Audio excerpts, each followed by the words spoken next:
عن ابي هريره رضي الله تعالى عنه قال قال رسول الله صلى الله عليه وسلم ان الدين النصيحه ان الدين النصيحه ان الدين النصيحه قالوا لمن يا رسول الله قال لله ولكتابه ولرسوله ولأئمة المسلمين ولعامته رواه مسلم۔ معزز علماء کرام اور سامعین الکرام، آج کا جو یہ پروگرام ہے تو ایک ادنا سی کوشش کی گئی ہے فقہ و فتاوی سے مناسبت پیدا کرنے کے لیے۔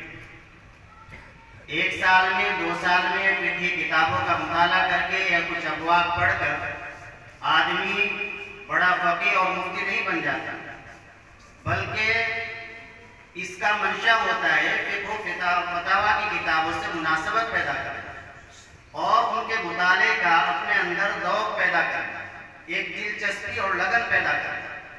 اور ہماری جو کچھ کمزوری رہ جاتی ہے پڑھنے کے زمانے میں، اس کا کوئی بھی سبب رہا ہو، گھریلو حالات ہوتے ہیں، وقت کی کمی ہوتی ہے، کوئی اور وجہ ہوتی ہے، تو اس کمزوری کو آدمی تکمیلات کے ذریعے دور کرنے کی کوشش کرتا ہے۔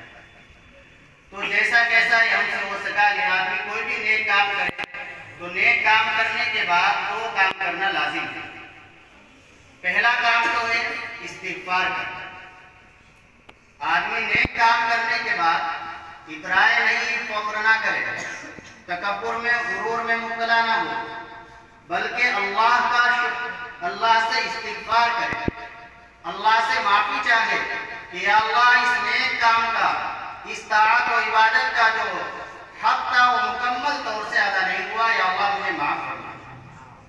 اور دوسرا کام ہے شکر ادا کرنا۔ اللہ تعالیٰ نے نیک عمل کی، نیک کام کی توفیق دے دی، تو یہ کیا کوئی کم ہے؟ اس پر ہمیں اللہ کا شکر ادا کرنا چاہیے۔ یہ جو حدیث شریف پڑھی ہے، اللہ کے نبی صلی اللہ علیہ وسلم نے ایک موقع پر 3 مرتبہ ارشاد فرمایا، ان الدین النصیحہ، ان الدین النصیحہ، ان الدین النصیحہ، کہ دین خیرخواہی کا نام ہے، دین خیرخواہی کا نام ہے، دین خیرخواہی کا نام ہے۔ قالوا لمن یا رسول اللہ، حضرات صحابہ کرام رضی اللہ عنہم نے عرض کیا، اے اللہ کے رسول، کس کے لیے دین خیرخواہی ہے؟ آپ جو ارشاد فرما رہے ہیں 3 مرتبہ ایک بات کو کہ دین خیرخواہی کا نام ہے، تو یہ خیرخواہی دین کس کے لیے ہے؟ نبی کریم صلی اللہ علیہ وسلم نے اس موقع پر 5 چیزوں کے لیے ارشاد فرمایا۔ اہل علم حضرات جانتے ہیں، پہلی بات ارشاد فرمائی باللہ، اللہ کے لیے خیرخواہی۔ اللہ کے لیے خیرخواہی کا مطلب یہ ہے کہ انسان اللہ پر ایمان لائے اور اللہ ہی کو صرف اپنا معبود سمجھے، اللہ کی ذات و صفات میں کسی کو شریک نہ کرے، اللہ کا ہمسر کسی کو نہ سمجھے، اللہ کی عبادات اس طریقے سے کرے جس طریقے سے نبی پاک صلی اللہ علیہ وسلم نے اللہ کی عبادت کرنے کا طریقہ ارشاد فرمایا، اس طریقے سے عبادت۔ تو یہ عوام کے لیے بھی، علماء کرام کے لیے بھی، خواص کے لیے بھی، سب کے لیے۔ دوسری بات ارشاد فرمائی جو اہل علم کے لیے خاص طور سے اور عوام کے لیے بھی سننے کی ہے، ولی کتابی، یہ دین اللہ کی کتاب کے لیے خیرخواہی ہے۔ اللہ کی کتاب کے لیے خیرخواہی کا مطلب یہ ہے کہ ہر ایمان والا اپنی زندگی کو اللہ کی کتاب قرآن کریم کے مطابق بنائے۔ عوام قرآن کریم کو، عوام خواص سب قرآن کریم کی تلاوت کو اپنا مشغلہ بنائے، قرآن کریم کی تلاوت پر پابندی سے کرے۔ آج ہمارے اندر اس قدر غفلت ہے، تلاوت رمضان میں کر لیتے ہیں اور اس کے علاوہ چھٹی، پورا سال نہیں آتا، تو قرآن کریم کو اپنی زندگی میں لائے، قرآن کریم کی تلاوت کو مشغلہ بنائے، اور حضرات علماء کرام کے لیے ولی کتاب ہی کا مطلب یہ ہے کہ وہ قرآن کریم کی تفسیر لکھے، قرآن کریم کی تفسیر علماء عوام میں بیان کرے، قرآن کریم کا مطلب سمجھائے، قرآن کریم کے اندر اللہ کے جو احکام ہیں، قوانین ہیں، ان کو خوب عام کیا جائے۔ عام کرنے کا طریقہ تسلیم کے ذریعے ہو، تدریس کے ذریعے ہو، دعوت و تبلیغ کے ذریعے ہو، جس طریقے سے بھی موقع ملے تو اس موقع سے اللہ کی کتاب کی خیر خواہی کرے، اس کو خوب شائع کرے۔ آپ مدارس میں پڑھا رہے ہیں، وہاں موقع ملا ہوا ہے تو خوب محنت سے پڑھیں، دوسروں کی خیر خواہی کو اپنی مفاد پر مقدم رکھیں، پھر انشاءاللہ اللہ کی ایسی مدد آئے گی کہ انسان سوچ بھی نہیں سکتا۔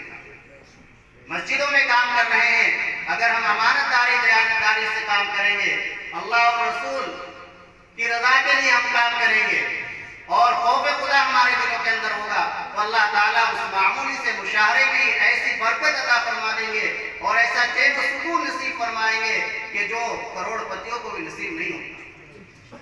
تو اللہ کی کتاب کے لیے ہے، ولی رسول ہی، تیسری بات ارشاد فرمائی، اللہ کے رسول کے لیے خیر خواہی۔ اللہ کے رسول کے لیے خیر خواہی کا مطلب یہ ہے کہ ہر مومن اپنی زندگی کو اللہ کے رسول کی زندگی کے مطابق بنائے، سنتوں کو اپنی زندگی کے اندر داخل کرے۔ ہماری شریعت اتنی جامع ہے کہ اللہ کے نبی صلی اللہ علیہ وسلم نے ہر موقع پر ہر موڑ پر ہماری رہنمائی فرمائی۔ کھانے کی سنتیں، سونے کی سنتیں، استنجا کرنے کی سنتیں۔ ایک سنت ہے خاص طور سے حدیث شریف میں ہے، حضرت انس رضی اللہ عنہ فرماتے ہیں کہ ایک موقع پر اللہ کے نبی صلی اللہ علیہ وسلم نے مجھ سے فرمایا، یا بنی ان قدرت ان تصبح وتمسی وليس في قلبك غش لأحد فافعل وذلك من سنتي ومن أحيا سنتي فقد أحياني ومن أحياني كان معي في الجنة أو كما قال عليه الصلاة والسلام۔ یہ اہل علم کے لیے بھی کام کی بات ہے، مدارس میں رہتے ہیں، ملنا جلنا رہتا ہے تو پوچھتی، اور سبھی کے لیے آپ نے ارشاد فرمایا حضرت انس رضی اللہ عنہ سے کہ اے بیٹا، اگر تو صبح اس حال میں کرے کہ تیرے دل میں کسی کی طرف سے کوئی کینہ، کوئی بات نہ ہو، اور شام اس حال میں کرے کہ تیرے دل میں کسی کی طرف سے کوئی کینہ، کسی طرح کی کوئی نفرت، کوئی بغض، عداوت نہ ہو، تو ایسا کر دے۔ اور ارشاد فرمایا ذالک من سنتی، یہ میری سنت ہے۔ اور آگے اس کا فائدہ بیان فرمایا، جس شخص نے میری سنت کو زندہ کیا فقد احیانی، اس نے مجھے زندہ کیا یعنی مجھے راحت پہنچا۔ تو ایک ایسی اہم سنت ہے کہ اگر ایمان والا صبح اس حال میں کرے کہ اس کا دل سب کی طرف سے پاک صاف ہو، تو اس سے اللہ کے نبی صلی اللہ علیہ وسلم کو راحت پہنچے۔ ہر عالم، ہر عام آدمی، کوئی بھی ایمان والا کو کسی کی طرف سے دل میں کوئی حسد، بغض و نفرت کچھ نہ ہونا چاہیے۔ ایک مدرسہ ہے، اس میں سینکڑوں مدرسین رہتے ہیں، تو کچھ نہ کچھ کمی ہوتی ہے، انسان اپنی کمیوں کو بھی دیکھے اور یہ سوچے کہ اس کی وجہ سے میں مدرسہ بدل رہا ہوں، تو ہمارے اساتذہ فرماتے ہیں کالے کپڑے ہر جگہ ملیں گے، کچھ نہ کچھ دقتیں ہر جگہ ہیں۔ ہم اپنے بڑوں کی رہنمائی میں رہ کر ان کی ہدایات کے مطابق اپنا سفر طے کریں تو انشاءاللہ کامیابی ملتی چلی جائے گی۔ ہمارے صدر محترم صدر مفتی حضرت مفتی مقصود صاحب تشریف لائے ہیں، تو وہ جب سال پورا ہوتا ہے تو سبق میں دو ہی باتیں پڑھیں، خاص طور سے ان کی تفصیل بیان فرما دیتے، ہو سکتا ہے آج آپ حضرات سے بھی فرمائیں۔ ایک تو یہ کہ جہاں آپ پڑھانے جائیں تو وہاں اگر کسی کا سکہ جمع ہوا ہے، کوئی آدمی ایسا ہے کہ وہ انتظامیہ کی نظر میں انتہائی مقبول ہے، اس کا سکہ جمع ہوا ہے، تو آپ اس کا سکہ اکھاڑنے کی فکر میں، کوشش میں بالکل نہ کریں۔ کہ دنیا بھی برباد آخرت بھی، سحر تک جادو تک کی نوبت آ جائے۔ اور دوسرا یہ کہ اپنے کام سے کام رکھیں، انتظامی امور میں جو آپ سے متعلق نہیں بالکل دخل نہ۔ آپ کا کام پڑھانا ہے تو پڑھانے میں لگے، جو امور مفوضہ ہے بس ان میں لگے رہیں، اس کے علاوہ اگر لگیں گے تو پھر نقصان ہی اٹھانا۔ تو خیر یہ باتیں ضمن آ گئی۔ اس کے بعد چوتھے نمبر پر اللہ کے نبی صلی اللہ علیہ وسلم نے ارشاد فرمایا، پھر حدیث میں آگے یہ ہے کہ جس نے مجھے راحت پہنچائی کان معی فی الجنت، وہ جنت میں میرے ساتھ ہے۔ تو ہمارا دل پاک صاف رہنا چاہیے، صبح بھی سال میں وہ، شام بھی سال میں۔ آگے چوتھی چیز ارشاد فرمائی وَلِأَئِمَّةِ الْمُسْلِمِينَ، مسلمانوں کے جو سربراہ ہیں، صاحب اقتدار ہیں، تو ان کے لیے خیر خواہی۔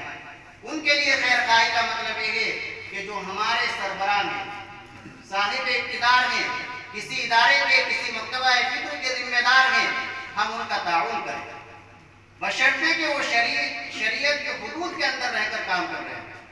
اگر وہ شریعت کے حدود سے باہر جا رہے ہیں تو آپ ان کو اگر نصیحت کر سکتے ہیں نصیحت کریں، نہیں کر سکتے تو اللہ سے ان کے لیے دعائیں کریں۔ سربراہ، پھر سربراہ بھی اگر آپ میں سے بہت سے ایسے بھی ہوں گے کہ جو کسی مدرسے کے، کسی ادارے کے ذمہ دار ہے یا بنیں گے، تو علماء نے لکھا ہے کہ جو ذمہ دار بنا ہوا ہے یا جس کو ذمہ دار بنایا جا رہا ہے تو اس میں 5 صفات ہونی ضروری ہے۔ یہ اس لیے عرض کر رہا ہوں کہ ہم یقیناً کوئی نہ کوئی ذمہ داری ہر آدمی پر ہے، ہر انسان کے تحت کچھ نہ کچھ ماتحت لوگ ہوتے ہیں، تو وہ اپنی ذمہ داری نبھانے کے لیے ان 5 صفات سے اپنے آپ کو مزین کریں۔ پہلی صفت ہے کہ ذمہ دار سربراہ جو ہے وہ امانت دار ہے۔ اگر امانت دار نہیں ہوگا تو پھر اعتماد ختم ہو جائے، پھر وہ ادارہ جس کا ذمہ دار ہے ترقی نہیں کر پائے۔ اور دوسری صفت دیانتداری، دیندار بھی ہو۔ یہ نہیں کہ نمازوں کی پرواہ نہیں، روزوں کی پرواہ نہیں، زکوٰۃ کی فکر نہیں، اور دیگر شرعی کاموں میں لاپرواہی پن اور لاپرواہی، یہ نہ ہونا چاہیے۔ تو دوسرا کام ہے ذمہ دار کا کہ وہ دیانت، دوسرا وصف۔ اور تیسرا وصف جو بڑا ہی اہم ہے، اہل علم حضرات خاص طور سے سنیں، وہ ہے انکساری اور تواضع۔ اگر سربراہ ایسا ہوگا کہ ہر وقت اس کا مزاج آمریت، حاکمیت کا انداز رہتا ہے، تو پھر ماتحت لوگ اس سے کٹتے چلے جائیں گے، اور بہت سے کام کے لوگ وہ ادارے سے نکل جائیں گے۔